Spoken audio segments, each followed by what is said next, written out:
have been murdered in more than 500 attacks on people with albinism in 27 sub-Saharan African countries reported in the last 10 years. Tanzania has the highest number of recorded attacks globally at more than 170. There have also been reports of attacks in the Democratic Republic of Congo, Malawi, Mozambique, Burundi, and of course South Africa is no exception.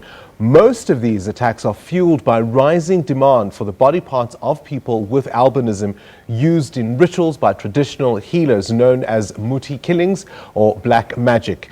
International Albinism Day is a day that is set aside to highlight the plight of people with albinism and hopefully put a spotlight that could change and educate the general public. Well, we are joined now in the studio by human rights activist for people with albinism, Patrick Wadula. Patrick, good evening to you and thank you for talking to us. I mean, many people with albinism face the daily challenge of these attacks and these threats. Good evening, Bongani. Thank you for having the invitation to come to the studio. Look, the reason why we have this day as an International Day with Albinism is because of exactly those figures you've mentioned, the facts you've put across, the killings that have happened in the different parts of the African continent, and of recent in South Africa as well. And so on a day like this, we try to get the people to understand what albinism is. People still do not understand what albinism is, how it comes about, and they continue to perpetuate the myths around albinism, which is not right. I mean, we've seen the hair, the bones, genitals, thumbs of people with albinism said to possess magic powers. Where do these myths come from? Look, I think it's because people do not understand. When people don't understand something, they come up with some form of ideal solution or answer to some of their problems or questions they have. The ideas of such really built on the fact that because people don't have answers to real questions that have been asked around these things, they find other avenues to get their solutions. And this has been built over generations, superstitions, black magic, all sorts of things.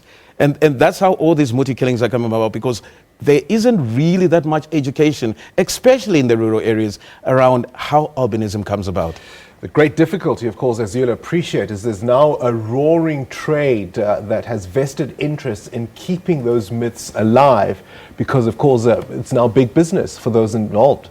Indeed, and that's why the United Nations promulgated the day itself as International Day for People with Albinism, and also it was declared as well as a day by which people have to recognize that people with albinism have to be respected, have to be looked after, and that the people with albinism have to be assisted in all possible ways. And being a United Nations body, most of the countries in the world are parties to that organization, including South Africa. And thereby we are signatories to what was adopted at the United Nations.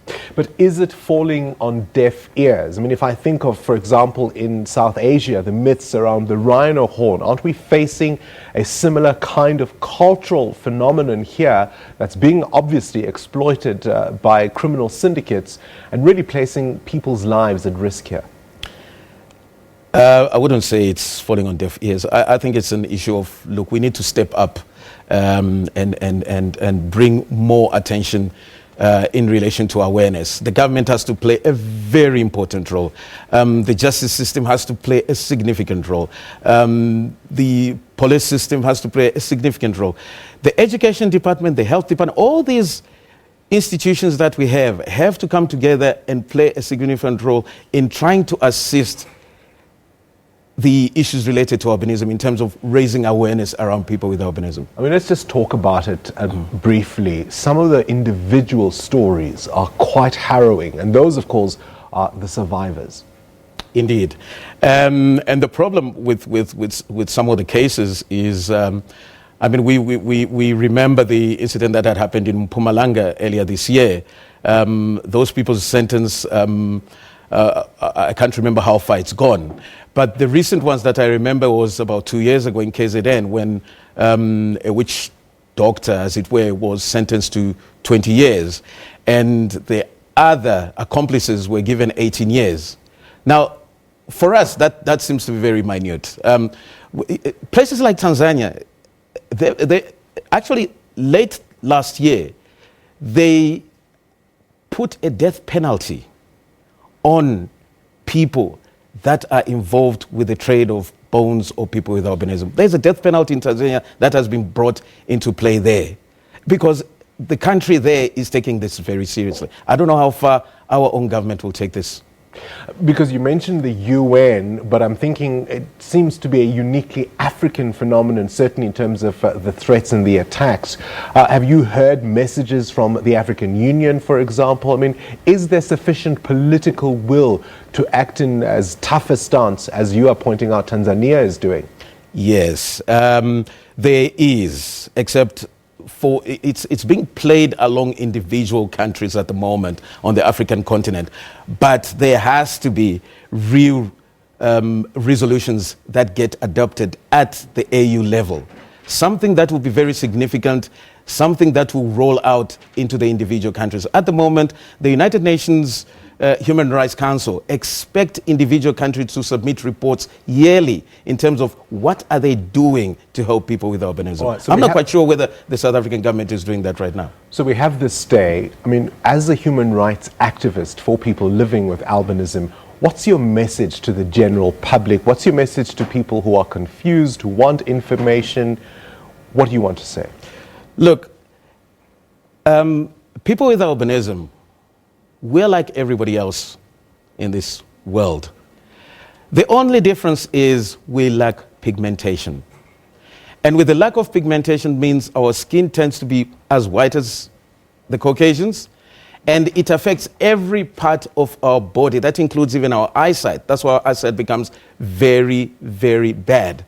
So this, in so doing, we need to understand that we are normal, we go to school, we'll go to work, we do everything that everybody else does. There's nothing wrong with people with albinism. The myths are just myths, exactly that. There's no fact in them. So please, let's educate one another. If you know people with albinism out there, assist them where you're able to, talk to them. If you've got questions, approach them. They'll be gladly able to assist you with answering them. All right, we'll have to leave it there, and let's hope that conversations like this and the campaigns that we've spoken of go a long way in terms of helping us deal with what really is a scourge. Sure. Thank you very much. That's Patrick Wadula there, who is a human rights activist for people living with albinism. Stay with us. We've got more news and sport for you after this quick break.